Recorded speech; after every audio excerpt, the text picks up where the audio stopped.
வாழ்க வையகம், வாழ்க வையகம், வாழ்க வளமுடன். குருவே துணை. அருட்தந்தை அவர்கள் சுக்மமாக நிறைந்து இந்த சிந்தனையை வழிநடத்தி தருவாராக. இந்த நல்வாய்ப்பை நல்கிய sky ever safe academy, supreme kundalini yoga society, Singapore sky trust மற்றும் தாய்லாந்து தவ மையம் அனைவருக்கும், இந்த நல்வாய்ப்பை நல்கிய அனைவருக்கும், அனைத்து தவ மையங்களுக்கும், இங்கே வருகை புரிந்திருக்கும் அனைத்து சான்றோர் பெருமக்களுக்கும் மனமார்ந்த நன்றிகளை தெரிவித்துக் கொண்டு, பணிவான வணக்கங்களை தெரிவித்துக் கொண்டு, இன்றைய சிந்தனை மன உறுதி என்ற தலைப்புல தான் பார்க்க போறோம். மன உறுதி அப்படிங்கிறது நம்ம எப்படிலாம் சொல்லலாங்க? மனோதிடம், வைராக்கியம், மன வலிமை, பொறுமை, இந்த மாதிரி எந்த பொருள் வேணாலும் சொல்லலாம். பாரதியார் பாடியிருப்பாங்க, மனதில் உறுதி வேண்டும், வாக்கினிலே இனிமை வேண்டும், நினைவு நல்லது வேண்டும், நெருங்கின பொருள் கைப்பட வேண்டும், கனவு மெய்ப்பட வேண்டும், கைவசமாவது விரைவில் வேண்டும், தனமும் இன்பமும் வேண்டும், தரணியிலே பெருமை வேண்டும், கண் திறந்திட வேண்டும், காரியத்தில் உறுதி வேண்டும், பெண் விடுதலை வேண்டும், பெரிய கடவுள் காக்க வேண்டும், மண் பயனுற வேண்டும், வானகம் இங்கு தென்பட வேண்டும், உண்மை நின்றிட வேண்டும், ஓம் ஓம் ஓம் ஓம் அப்படின்னு பாரதியார் சொல்லியிருப்பாங்க. இதுக்கு என்ன பொருள் அப்படின்னு பார்த்தோம்னா, எந்த ஒரு கஷ்டம் இருந்தாலும், துன்பம் இருந்தாலும், சிக்கலான சூழ்நிலை இருந்தாலும், நம்மளுடைய மனம் உடைஞ்சு போகாம உறுதியாக நம்மளால நிக்க முடியணும் அப்படிங்கிறதுக்காக மனதில் உறுதி வேண்டும், வாக்கினிலே இனிமை வேண்டும். உறுதியாக நம்ம நின்னோம் அப்படின்னா எதை வேணாலும் நம்மளால சரி செய்ய முடியும் அப்படிங்கிற ஒரு நம்பிக்கை நமக்கு கண்டிப்பா வேணுங்கிறது தான் அந்த மனதில் உறுதி வேண்டும். வாக்கினிலே இனிமை வேண்டும். எந்த இடத்துலயும் நம்ம மற்றவங்களை ஹர்ட் பண்ற மாதிரியோ, மற்றவங்களுக்கு துன்பப்படுத்துற மாதிரியோ வார்த்தைகள் விடாம, வார்த்தைகள் கோபப்படுத்துற மாதிரி இல்லாம, வருத்தப்படுற மாதிரி இல்லாம, பேச்சில் இனிமையும் அன்பும், காயப்படுத்தாத அன்பான இதமான சொற்களும் நமக்கு வேணும். எண்ணம் நல்லதாக இருக்கணும், நினைவு நல்லது வேண்டும், எண்ணம் நல்லதாக இருக்கணும், தனக்கும் பிறருக்கும் நன்மை பயக்கக்கூடிய எண்ணங்களாக இருக்கணும் அப்படின்னு சொல்றாங்க. எதை விரும்புகிறோமோ அது நம் கைக்கு சேர வேண்டும். நாம எதை நினைக்கிறோமோ அது அந்த அளவுக்கு எண்ணத்துக்கு திணிவு, அதாவது எவ்வளவு தூய்மை இருக்கோ அந்த அளவுக்கு எண்ணத்தில் திணிவு கூடும். இந்த வைராக்கியம் அப்படிங்கிறது, இந்த மன உறுதி அப்படிங்கிறதே தூய்மை கூட்டல் பொறுமை கூட்டல் விடாமுயற்சி கூட்டல் தன்னம்பிக்கை, இதனுடைய மொத்த பொருள் தான் மன உறுதி, மன வைராக்கியம், மன வலிமை, மனோசக்தி அப்படின்னு சொல்லலாம். அப்போ எண்ணத்தில், சிந்தையில் தெளிவாக நாம இருக்கணும், நன்மை பயக்கக்கூடியதாக இருக்கணும். அப்போதான் நாம நினைச்சது கண்டிப்பாக நம்ம கைக்கு சேரும் அப்படிங்கிறது. கனவு மெய்ப்பட வேண்டும். அப்துல் கலாம் அவங்க சொல்லுவாங்க, கனவு காணுங்கள். எதுனாலும் நம்ம விஷுவலைஸ் பண்ணணும், நமக்கு இது கிடைச்சிட்டா மாதிரி. அந்த கிடைக்கக்கூடிய பொருள் நமக்கும் நல்லதாக இருக்கணும், இந்த சமுதாயத்துக்கும் நல்லதாக இருக்கணும். ஏன் ஆனா ஒரு ஒரு எண்ணம் தானே அப்படின்னு நம்ம நினைக்கிறோம். ஆனா அந்த எண்ணம் இந்த சமுதாயத்துல ஒரு தாக்கத்தை கண்டிப்பாக ஏற்படுத்தும் அப்படிங்கறது நாம இங்க புரிஞ்சுக்கணும். அப்போ அந்த தாக்கம் ஏற்படுத்தும் போது நமக்கே திரும்ப அது ஒரு தவறான விளைவாக வந்துடக்கூடும். அதனாலதான் தேவையில்லாத எண்ணங்களை தவிர்த்து நல்ல எண்ணங்களாக நாம மனதில் கொள்ள வேண்டும் அப்படின்னு சொல்லுவாங்க. கனவு மெய்ப்பட வேண்டும். அதுதான், கனவு காணும் போது நமக்கு அது நிஜமாகிற மாதிரி நடக்கக்கூடியதாக நாம நினைக்கணும். அதற்கு உண்டான தகுதியையும் தரத்தையும் ஒழுக்கத்தையும் நாம நமக்குள்ள எழுப்பிக் கொள்ள வேண்டும். நம்ம உயர்வான எண்ணமாக, உயர்வான செயல்களாக, உயர்வான பேச்சுகளாக நம்ம தரத்தை எந்த அளவுக்கு ஒழுக்கமாக தூய்மையாக உயர்த்திக்கிறோமோ அந்த அளவுக்கு நம்மளுடைய மேன்மை கண்டிப்பாக கிடைக்கும். கனவு மெய்ப்பட வேண்டும், கைவசமாவது விரைவில் வேண்டும். நமக்கு கை சேரணும். நம்ம ஒரு நினைச்சோம் அப்படின்னா, இப்ப 5 இயர் பிளான் அப்படின்னு, அந்த 5 இயர் பிளான்லன்னா கூட அந்த 5 இயர் பிளான்ல கண்டிப்பா அது சக்சஸ்ஃபுல்லா மாறிடணும். அந்த அளவுக்கு நம்ம ஹார்ட் ஒர்க் போடணும் அப்படிங்கிறது தான் அதனுடைய பொருள். அப்போ பணம், பொருள், இன்பம், உலகில் உயர் புகழ், இது எல்லாமே நமக்கு தரணியிலே, அதாவது தனமும் இன்பமும் வேண்டும். கண்டிப்பா நம்ம வாழறதுக்கு அருள் பொருள் ரெண்டுமே தேவை. தனம் யாரும் வேண்டாம்னு சொல்ல போறது கிடையாது. இன்பம் அப்படிங்கிறதே நமக்கு மன மகிழ்ச்சியை கொடுக்கக்கூடியது. இது ரெண்டுமே நம்ம வாழ்க்கையில இருந்தாதான் நம்ம லைஃப பீஸ்ஃபுல்லா நிறைவாக வாழ முடியும் அப்படிங்கிறதுதான். அப்போ கனவு காணணும், அது கைவசமாகணும். இது இருக்கிறதுக்கு நமக்கு பணம், பொருள், இன்பம் எல்லாமே நமக்கு தேவை. அப்ப இதெல்லாம் உயிர் புகழ் அப்படிங்கிறது மகரிஷி சொல்றாங்க. யாருக்கு நம்ம மத்தவங்களுக்கு உதவி செய்யறோமோ அந்த உதவினால அவங்க மனசால நினைச்சு அவங்க கிட்ட இருந்து வரக்கூடிய ஒரு அலை இயக்கம் இருக்கு இல்லையா, அதுதான் உயர் புகழ் அப்படிங்கிறது. அந்த அலை நமக்கு மோதும். அது அதுதான் தரணியிலே பெருமை வேண்டும். உயர் புகழ் அப்படிங்கிறது இந்த இடத்துல பெருமை அப்படிங்கிறது தான் உயர் புகழ். கண் திறந்திட வேண்டும். இந்த இடத்துல நம்ம ஞானக்கண், விழிப்புணர்வு, மூன்றாம் கண், ஆகினை அப்படின்னு கூட நம்ம நினைச்சுக்கலாம். சோ இந்த கண் திறந்துட்டாலே நம்ம எப்பவுமே ஒரு அயராத விழிப்புணர்வுல நம்ம கண்டிப்பாக இருக்க முடியும். இப்ப எந்த ஒரு செயலையும் விழிப்புணர்வோட, அளவு முறையோட நாம கண்டிப்பா செய்ய முடியும். அப்போ கண் திறந்திட வேண்டும், காரியத்தில் உறுதி வேண்டும். எந்த செயலை செய்யறோமோ அதுல நாம உறுதியோட இருக்கணும். அது திடமானதாக இருக்கணும், அது சக்சஸ்ஃபுல்லா இருக்கணும். எதுவுமே ரொம்ப யோசிச்சுக்கிட்டே செயல்படுத்தாம இருக்கவும் கூடாது. இமீடியட்டா நாம அத அந்த உறுதியோட நம்ம கிட்ட இருக்கக்கூடிய நம்பிக்கையோட அதை திடமாக செயல்படுத்துறதுக்கு வேண்டும். கண் திறந்திட வேண்டும், காரியத்தில் உறுதி வேண்டும், பெண் விடுதலை வேண்டும், பெரிய கடவுள் காக்க வேண்டும். பெண் விடுதலை வேண்டும் அப்படின்னும் போது இந்த இடத்துல சமீபத்துல ஒரு நோபல் பரிசு வாங்கின மலாலா யூசுப் மலாலா அம்மா, அவங்க சின்ன பொண்ணு தான், 97 பார்ன் கேர்ள். அந்த பொண்ணு எஜுகேஷன் ஆக்டிவிஸ்ட், கேள்விப்பட்டிருப்பீங்க. அவங்க கல்விக்காக தான் 12 வயசுல இந்த தாலிபான் அவங்க அடிமைப்படுத்திட்டாங்க. பாகிஸ்தான் பார்டர்ல இவங்க இருக்காங்க. இவங்க இருக்கும்போது படிப்பெல்லாம் இருக்க கூட 400 பள்ளிக்கூடத்தை டோட்டலா அழிச்சிட்டாங்க. ஸோ இந்த பொண்ணு பிபிசி மூலமாக இணையம் வழியாக எழுத்தாளராக மாறி நிறைய இந்த இவங்க அப்பாவும் ஒரு கல்விக்காக, பெண் கல்விக்காக ஒரு பள்ளிக்கூடத்தை நடத்தி இவங்கெல்லாம் மேல கொண்டு வந்த போது திரும்ப ஒரு நாள் 12 வயசு அப்ப ஸ்கூல்ல இருந்து பஸ்ல ஏறும்போது சரமாரியா தாலிபான் மலாலா யார் அப்படின்னு சொல்லி சுட்டு தள்ளியிருக்கிறாங்க.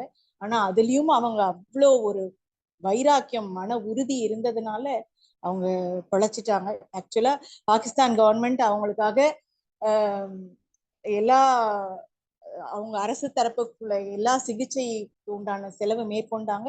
இருந்தாலும் அப்புறம் இங்கிலாந்துல போய் சிறப்பு சிகிச்சையை கொடுத்து அவங்கள காப்பாத்தி இன்னைக்கு ஒரு திருமணமாகி ஒரு நல்ல நிலைமையில இருக்கிறாங்க. அவங்களுக்கு ஒரு நோபல் பரிசும் கொடுத்திருக்காங்க, நிறைய விருதுகள் பெற்றிருக்காங்க. அவங்களுடைய மன உறுதி எவ்வளவு தூரம் இருந்ததுன்னா, சரமாரியா சுட்டிருக்கும் போதும் அவங்களால அவங்க உயிரை காப்பாத்தி இந்த ஒரு நோபல் பரிசு பெறும் அளவுக்கு அவங்க வைராக்கியத்தோட இருந்திருப்பாங்க அப்படின்னு யோசிச்சு பார்த்தோம்னா மலைப்பா இருக்கு. அப்ப பெண் விடுதலை வேண்டும்னு பாரதியார் அப்பவே சொல்லியிருக்காங்க. அப்ப சுதந்திரம் இல்லாத காலகட்டம், அதனால பெண் அடிமைகளாக இருந்த காலகட்டம். இப்பவும் அந்த மாதிரி இருக்குன்னு கேள்விப்படும் போது மனசுக்கு ரொம்பவே சங்கடமா தான் இருக்கு. அப்போ நம்ம எந்த அளவுக்கு இன்னும் மன உறுதியோட, மன வலிமையோட, நம்ம கடும் உழைப்பு, நம்மளுடைய அறிவுத்திறன் எந்த அளவுக்கு வளர்ச்சியை கொண்டு வரணும். டெக்னாலஜி வளர்ந்திருக்கிற அளவுக்கு நம்ம அந்த டெக்னாலஜி எப்படி வளர்ந்திருக்கு, மனிதனுடைய அறிவின் மூலமாக தான் டெக்னாலஜி வந்திருக்கு. அப்போ மனிதன் ஒவ்வொரு இடத்துலயும் மன உறுதி அப்படிங்கிறதும் தூய்மை அப்படிங்கிறதும் இருந்தா மட்டும்தான், அந்த உண்மை தன்மையை உணரும் போதுதான் இந்த மன உறுதி நமக்குள்ள எழுச்சி பெற்று ஓங்கக்கூடிய நிலைமைக்கு வரும். அப்போ பெண் விடுதலை வேண்டும். அடுத்தது பெரிய கடவுள் காக்க வேண்டும். பெரிய கடவுள் அப்படிங்கிறதே என்னங்க, அகண்டாகாரமாக இருக்கக்கூடிய இந்த சுத்தவெளி, எங்கும் நீக்கமர நிறைந்து இருக்கக்கூடியது, எந்த இடத்துலயும் எல்லா இடமும் காந்தமாக இருக்கக்கூடியது, இந்த பரவெளி. மூலம் ஒன்றேன்னு மகரிஷி சொன்னாங்க. அறிவே தெய்வம்னு சொன்னாங்க, சுத்தவெளியே தெய்வம்னு சொன்னாங்க, தூணிலும் இருப்பான் துரும்பிலும் இருப்பான்னு சொல்றாங்க. எல்லாமே இந்த பெரிய கடவுள் காக்க வேண்டும், எல்லாரையும் காத்து ரட்சிக்க வேண்டும் அப்படிங்கிறது. மண் பயனுற வேண்டும்.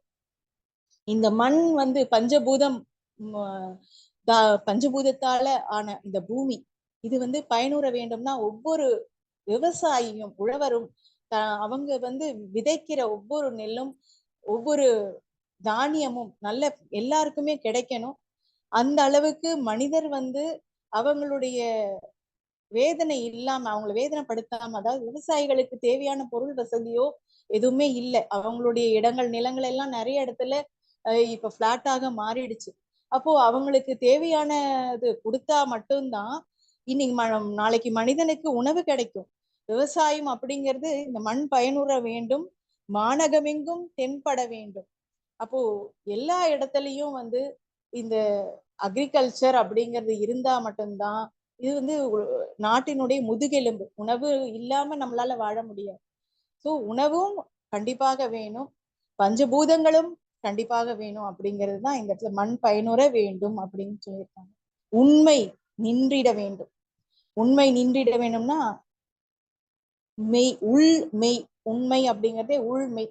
நமக்குள்ள இருக்கக்கூடிய அந்த மெய்ப்பொருளான இறைமை தன்மையை நாம என்னைக்கு நம்ப ஆரம்பிக்கிறோமோ, நம்ம குரு தீட்சை கொடுத்துட்டாங்க, குருவோட உயிர்கலப்பு நம்ம கிட்ட இருக்கு. அப்ப நம்ம எந்த அளவுக்கு தூய்மையாக இருக்கோமோ அந்த அளவுக்கு நமக்குள்ள இருக்கக்கூடிய உண்மைத்தன்மையை நம்மளால உணர முடியும். அந்த இறை உணர்வை நம்மளால உணர முடியும்.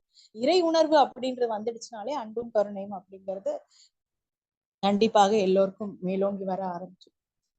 சோ இது இந்த மன உறுதி.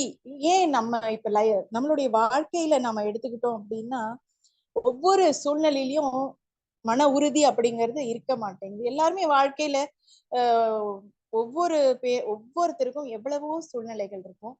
திடீர்னு ஒருத்தவங்க வராங்க, நம்மள மைண்ட் டிஸ்டர்ப் ஆகுது, சண்டை போடுறாங்க. அக்கம் பக்கத்துல வீட்டுல ஹவுஸ் ஓனர் ப்ராப்ளம் இருக்கு, டெனன்ட் ப்ராப்ளம் இருக்கு, அப்புறம் கரண்ட் எலக்ட்ரிசிட்டி பில் பே பண்ணணும், இஎம்ஐ கட்டணும். இந்த மாதிரி ஒரு சராசரி மனிதன், தனி மனிதனுக்கு எத்தனையோ வாழ்வாதார பிரச்சனை, பொருளாதார பிரச்சனை அப்படிங்கிறது கண்டிப்பாக இருக்கு. அப்ப இந்த சூழ்நிலையில இருந்து மீண்டு வரணும் அப்படின்னா என்ன வேணும்?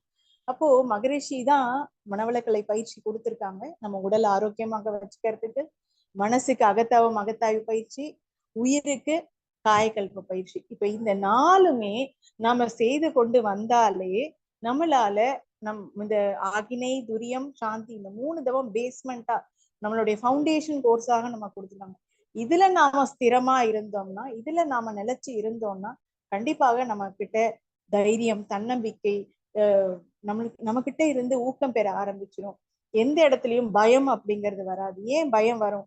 நம்ம ஏதாவது தப்பு பண்ணா வரும், நம்ம கிட்ட அந்த உண்மைத்தன்மை இல்லாத போது வரும், பொய் சொன்னா வரும்.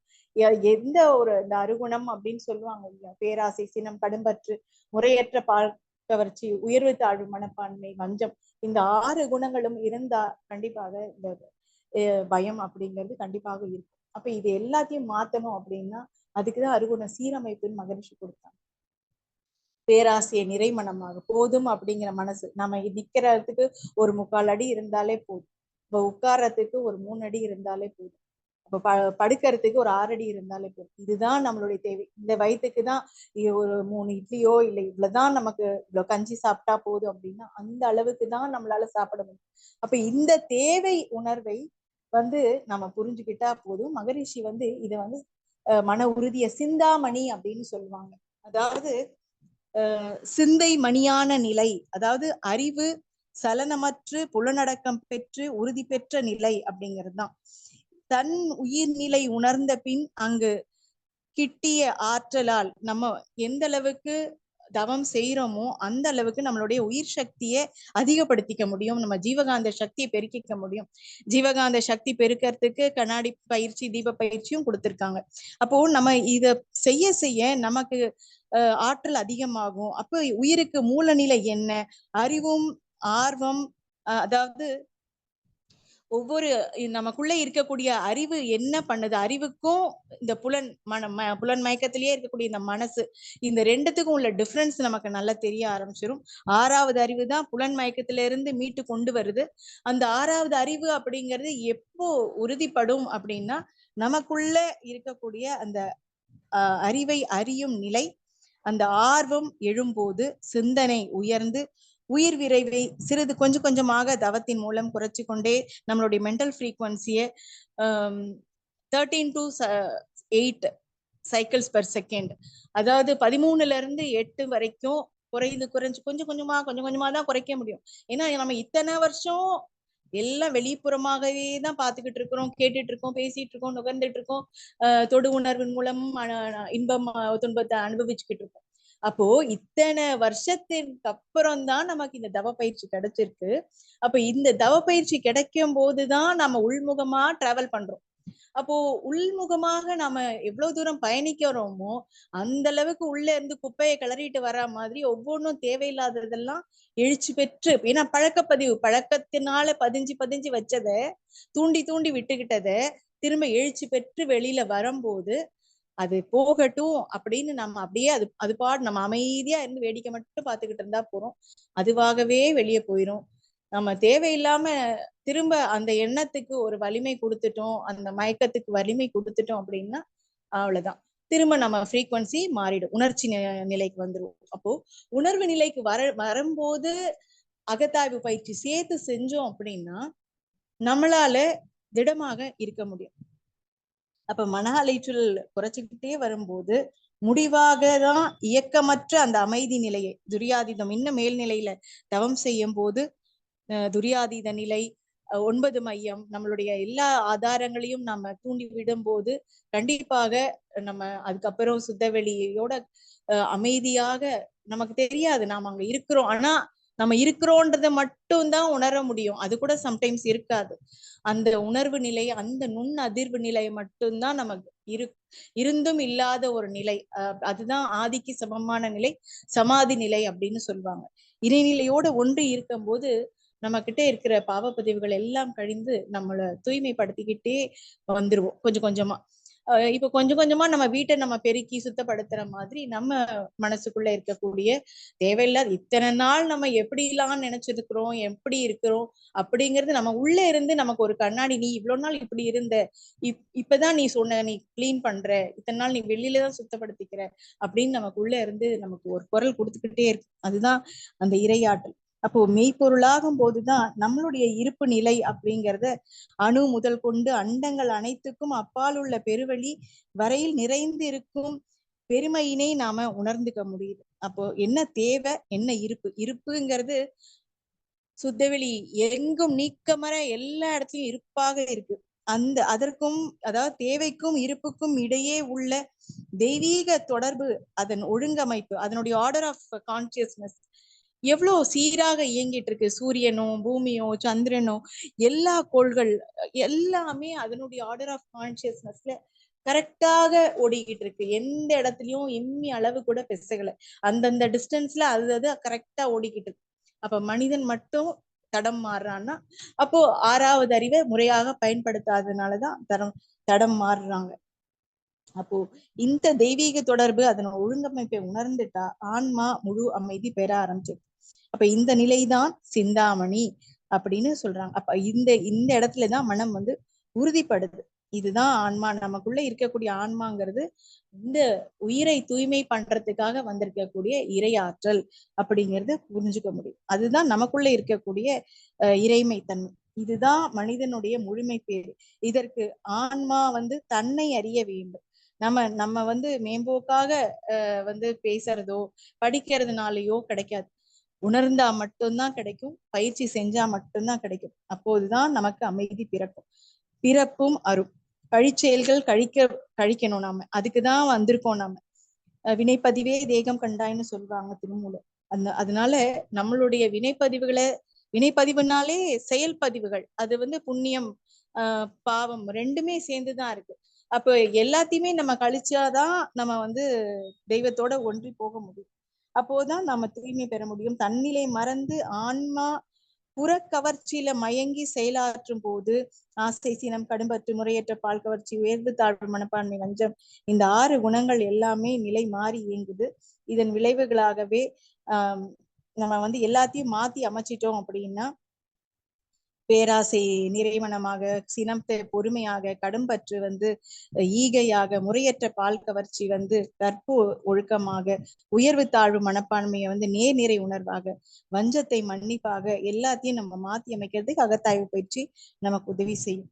அப்ப இதன் விளைவாகவே இந்த மாதிரி பழிச்சியலை வந்து மாத்திட்டோம்னா நல்ல நல்ல எண்ணங்களாகவும் நல்ல செயல்களாகவும் அறச்செயலாகவும் மாத்திட்டோம் அப்படின்னா உள்ளத்தில் களங்கமும் உடலில் நோயும் வந்து பதிவாகாம அப்படியே நம்ம கொஞ்சம் கொஞ்சமா குறைச்சிக்கிட்டே வந்துருவோம். ஃப்ரீக்வன்சி லோ ஆயிரும். இதனால ஆன்மா சிறுமைப்படாம அந்த துன்பத்திலிருந்து மீள முடியுது.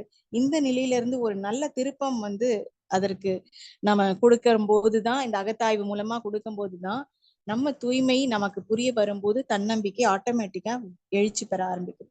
அப்போ இச்சையே தொழிலாக உடைய ஆன்மாவை அதன் போக்கிலிருந்து திருப்பி விடுறதுக்கு தான் இந்த தீட்சை அப்படின்னு ஒண்ணு கொடுக்குறாங்க. இது மனித குலத்திற்கு ரொம்ப ரொம்ப முக்கியமானது.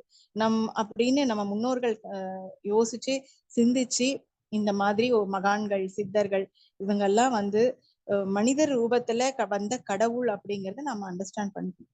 புற தோற்றங்களால கவரப்பெறும் புலன் வரையில் இயங்கும் ஆன்மாவிற்கு ஒரு உயர்வு கிட்டணும். நம்ம அடுத்த ஸ்டெப் அப்படிங்கறது முன்னேற்ற பாதைக்கு தான் நம்ம போகணுமே தவிர நம்ம முன்வைத்த காலை பின்ன வைக்க கூடாது. அப்போ இந்த மாதிரி நம்ம புலன் வயப்பட்ட நிலையிலன்னா பின்னாடிதான் இழுக்கும். எப்பவுமே நம்ம செயல் ஊக்கம் பெறணும். செயலுக்கு ஆர்வம் கொடுத்து எந்த ஒரு இதுலயும் தேங்கி நிக்காம முன்னாடி போய்கிட்டே இருக்கணும், முன்னேறிக்கிட்டே இருக்கணும். எந்த இடத்துலயும் யாரும் எந்த டிஸ்டர்பன்ஸ் இருந்தாலும் எந்த ஒரு கமெண்ட் வந்தாலும் அதெல்லாம் அதாவது சூழ்நிலை எல்லாருக்குமே இருக்கும். எல்லாருக்குமே அந்த 24 மணி நேரம் தான். எல்லாருக்கும் நல்லதும் தீயதும் எல்லாமே இருக்கும். ரோடுன்னு இருந்தா மேடு பள்ளம் எல்லாம் இருக்கிற மாதிரிதான்.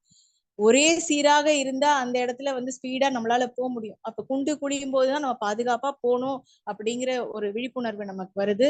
அப்போதான் நம்ம வந்து ஸ்பீட் பிரேக்குன்னு வரும்போதுதான் நம்ம வந்து ஆக்சிலரேட்டர் ஸ்பீடா அதை வந்து குறைச்சி விழிப்புணர்வோட மெதுவா ஏத்தி இறக்குறோம்.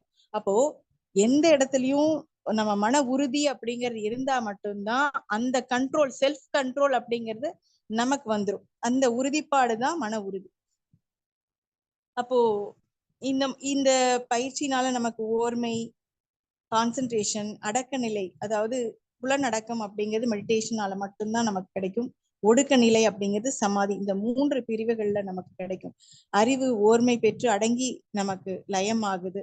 இதுதான் ஆலயம் அப்படின்னு சொல்லுவாங்க. ஆன்மா கூட்டல் லயம், ஆன்ம லயம், அதாவது ஆலயம் அப்படின்வாங்க. நமக்குள்ள எந்த அளவுக்கு ஒடுங்கி நம்ம வாழ்த்து கூறி நம்மளால மேன்மை பெற முடியுதோ அந்த அளவுக்கு நம்மள தூய்மைப்படுத்திட்டு தன்னம்பிக்கையை வளர்த்துக்க முடியும். நிறைய சூழ்நிலையில இப்போ ஒரு சின்ன கதை. ஒரு பாட்டில்ல வந்து சிகப்பெரும்பும் கருப்பெரும்பும் போட்டு வச்சிருக்காங்க. அது பாட்டுக்கு அமைதியா தான் இருக்கு. அது பாட்டுக்கு எந்த டிஸ்டர்பன்ஸ் இல்லாம இருக்கு. ஒருத்தவங்க வராங்க, வந்த உடனே அந்த பாட்டில குலுக்கி விட்டுட்டாங்க. இப்ப 2 ஒன்னோட ஒண்ணு மோதி சண்டை போட்டுக்குது. அப்போ நம்ம வந்து அமைதியா போய்கிட்டு இருக்கும் போது இவங்க எப்படி அமைதியா இருக்கலாம், இவங்க எப்படி இவ்வளவு நல்லபடியா வாழ்றான் அப்படின்னு நம்மளை வந்து டிஸ்டர்ப் பண்றதுக்காகவே சில சூழ்நிலைகள் சில நபர்கள் வந்து நம்மளை தொந்தரவு பண்றதுக்குன்னே வருவாங்க. வீட்டுல உள்ள உறவுகளாக இருக்கலாம், இல்ல வெளியில இருக்கக்கூடிய அக்கம் பக்கத்துல இருக்கிறவங்களா இருக்கலாம். அப்போ நம்மளுடைய மன உறுதிப்பாடுங்கிறது நம்ம கிட்ட இருக்கணும். நாம அந்த நிலைக்கு, அதாவது பிறர் மன தூண்டுதலுக்கு நாம நம்மளை அவங்க பக்கம் நம்ம போயிடக்கூடாது. ஸோ நம்ம உறுதிப்பாட்டு நாம நிலையா இருக்கணும் அப்படின்னா கொஞ்சம் கொஞ்சமா நம்ம பயிற்சி. இப்போ காலையில என்னால எழுந்திரிக்க முடியும் அப்படின்னா நம்ம நைட்டே ஒரு சங்கல்பம் போட்டு நம்மளால காலையில 4 மணிக்கு எழுந்திரிச்சிடணும் அப்படின்னும் போது 4 மணிக்கு முதல்ல அலாரம் வச்சு பழகி அதுக்கப்புறம் கொஞ்சம் கொஞ்சமா நம்ம அலாரம் சத்தம் இல்லாமலேயே 3:50க்கே நம்மளால முழிச்சிட முடியும். அதே மாதிரி பயிற்சி இன்னைக்கு செஞ்சுட்டு இருக்கேன். தொடர்ந்து ஏதோ ஒரு நாள் ஸ்கிப் ஆச்சு, ஏதோ வேற ஒரு சூழ்நிலை, வெளியூர்ல இருக்கிறோம், இல்ல ஏதோ ஒரு ஃபங்க்ஷன் போயிட்டோம், அங்க செய்ய முடியாத ஒரு சுச்சுவேஷன்னா பரவாயில்ல. ஆனா அதுக்காக நாம பயிற்சி செய்யாம நம்மளே வந்து சாக்கு போக்கு சொல்லிக்கிறது நம்மளை நாமே ஏமாத்திக்கிறதுக்கு சமம். அப்ப நம்மளுடைய ஃப்ரீக்வன்சியும் நம்ம ஈஸியா டவுன் ஆயிரும். அப்போ ஈஸியா நம்ம சூழ்நிலைக்கு உந்தப்பட்டுரும். அதாவது சூழ்நிலை நம்மளை டாமினேட் பண்ண ஆரம்பிச்சிடும்.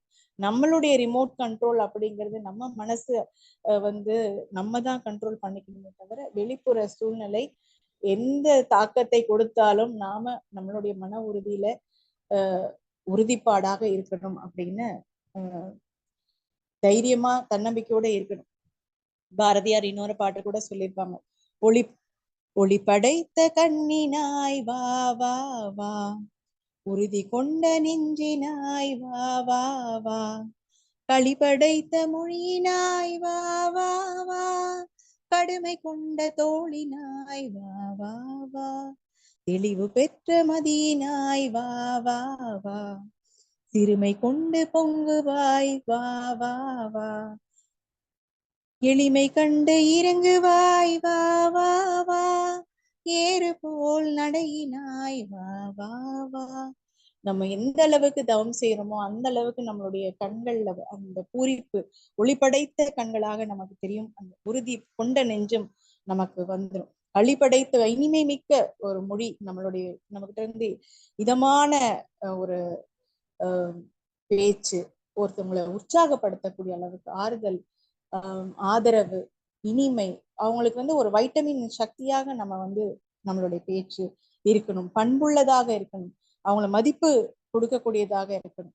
இப்ப கடுமை கொண்ட தோழினாய், நம்ம எந்த அளவுக்கு ஸ்ட்ராங்கா இருக்கிறோமோ அந்த அளவுக்கு நம்மளால எதையுமே தாங்கிக் கொள்ள முடியும் அப்படிங்கிறது நம்ம புரிஞ்சுக்கலாம். தெளிவு பெற்ற மதி, எதுலையும் நம்ம தெளிவாக இருக்கணும். இதை நாம இப்ப செய்யறோம், அதுதான் ப்ரெசன்ட், லிவ் இன் ப்ரெசன்ட் அப்படின்னு சொல்லுவாங்க. இப்ப நாம இந்த வேலையை செய்யறோம் அப்படின்னா இதுல நாம முழுமையான கவனத்தோடு இருக்கிறதுக்கு பழகும். சாப்பிடுறோமா, சாப்பாட்டுல கவனம் இருக்கணும். சமைக்கிறோமா, சமையல்ல இருக்கணும். ஆபீஸ்ல வேலை பார்க்குறோமா, அதுல முழுமையான கவனமா இருக்கணும். அதாவது கவனம் மட்டும் இல்லை, அதை ஈடுபாட்டோட அன்போட நேசிச்சு செஞ்சோம் அப்படின்னா ஒரு நமக்குன்னு டாஸ்க், அதாவது இன்னைக்கு நமக்கு கடவுள் கொடுக்கிற டாஸ்க் திடீர்னு ஏதாவது ஒரு சூழ்நிலை, கெஸ்ட் வரலாம், ஏதோ ஒண்ணு வரலாம். ஆனா அதுல இருந்து நாம வந்துட்டாங்களே அப்படின்னு சளைக்காம நாம அதையும் நேசிச்சு ரசிச்சு நாம இன்னைக்கு கடவுள் நமக்கு இவங்களுக்கு உதவி செய்யறதுக்கு பாக்கியத்தை கொடுத்துருக்காங்கன்னு நம்ம செஞ்சுட்டு அடுத்து நம்ம கடமையை பார்க்கும்போது கண்டிப்பாக நம்ம சூழ்நிலை பாவப்பதிவுகள்ல இருந்து கொஞ்சம் கொஞ்சமா குறைஞ்சு வரும் அப்படிங்கிறதுல மாற்று கருத்தே கிடையாது.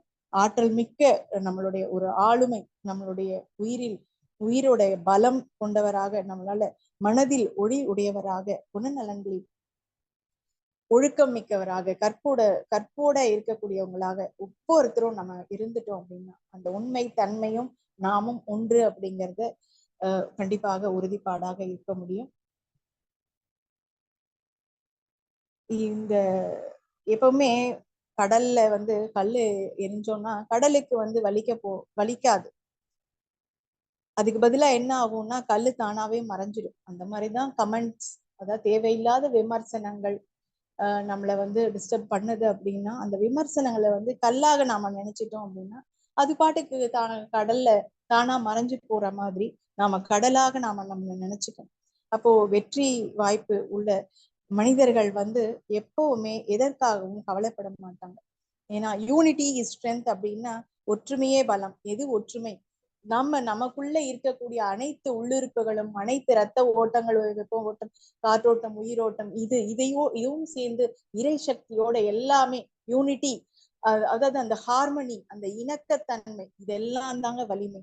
இது நாம மதிச்சு நடந்தோம்னா, நம்மள நாம மதிச்சு நடந்து மற்றவங்களையும் மதிச்சு நடந்து இந்த இயற்கையையும் மதிச்சு நடந்தா தான் இயற்கை சமுதாயத்தை மதித்து நடக்கும் போது கண்டிப்பாக நம்மக்குள்ள இருக்கக்கூடிய அந்த இறைமை நமக்குள்ள அந்த தன்னம்பிக்கை, மன உறுதிப்பாட்டை கொடுக்கும் என்று கூறி இன்னும் ஒரு சின்ன கதையோட அப்துல் கலாம் அவங்க வந்து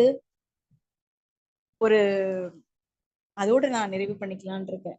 அதாவது சொல்லுதல் யாருக்கும் எளிய அறியவான், சொல்லிய வண்ணம் செயல் அப்படின்னு அவங்களுடைய மன உறுதிக்காக ஒரு சின்ன ஸ்டோரி. இந்த திருக்குறள் வந்து ஒரு செயலை இந்த விதத்துல இப்படி செஞ்சு முடிச்சிடலாம் அப்படின்னு வாயால சொல்றது வந்து எல்லாருக்குமே ரொம்ப ஈஸி தான். ஆனா சொன்னபடியே அதன் செயலை செய்து முடிப்பது அப்படிங்கிறது நிறைய பேருக்கு கொஞ்சம் கஷ்டம்தான். அப்போ இவங்க வந்து ஒரு MIT காலேஜ்ல 3ஆம் ஆண்டு படிக்கும்போது ப்ராக்டிக்கல்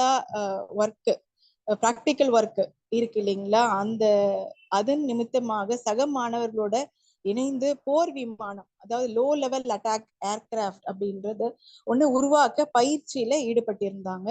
அந்த பயிற்சியில அப்துல் கலாம்ஜியை வந்து ஏரோடைனமிக் டிசைன் பகுதியை எடுத்திருந்தாங்களாம் அந்த பிராக்டிக்கல் ஒர்க்குக்காக.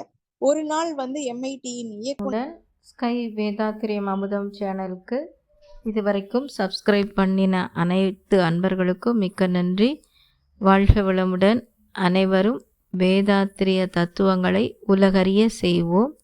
இந்த சேனலை உங்கள் நண்பர்கள் அனைவருக்கும் ஷேர் செய்து பயன்பெறுங்கள். நன்றி. வாழ்க வளமுடன்.